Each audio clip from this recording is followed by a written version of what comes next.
السلام عليكم، شلونكم متابعينا الأعزاء؟ عائلتنا الثانية إن شاء الله تكونون بخير وبصحة وعافية إن شاء الله.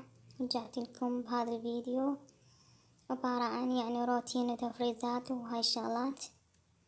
واليوم راح ألف كبة جريش أو كبة البرغل، والكل يعرف يسوي العجينة والحشوة، وتبقى الحشوة هم أذواق. بالنسبة إن للحشوة مالتها أخلي لحم مفروم وبصل وكشمش وشبنت وبهارات وملح ورشة قليلة من النوم وبصرة المطحونة.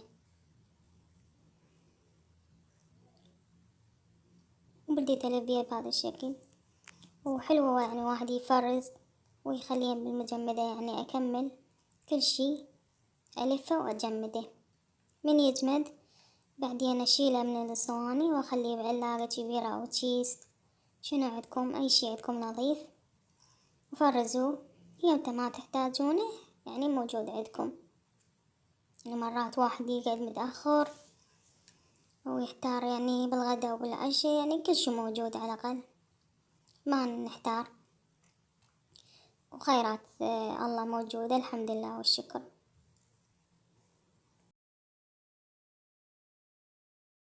وعذروني على رداءة التصوير، هالمرة مرت أخوي صورت لي فما ضبطت التصوير واضح.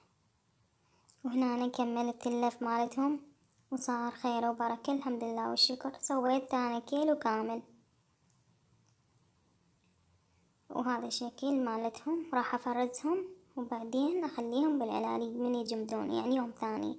وهنا أنا مرت أخوي سوت كبة تمن، هم صار خير من الله واي، الحمد لله والشكر. يكفينا هذا كلش هواي. يجينا أحد هم نسوي قلي للعشاء ويا الأكل والحمد لله.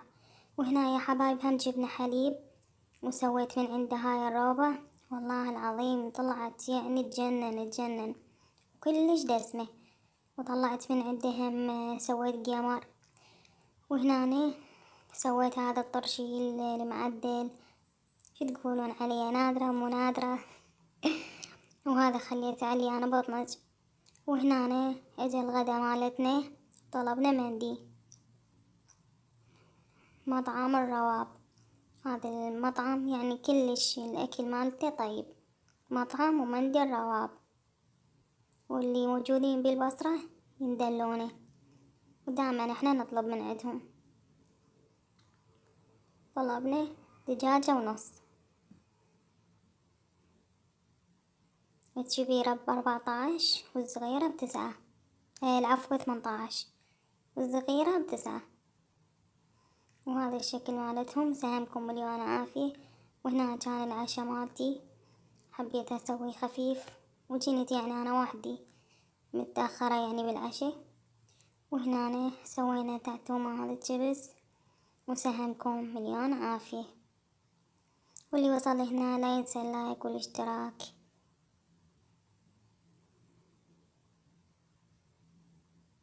وهنا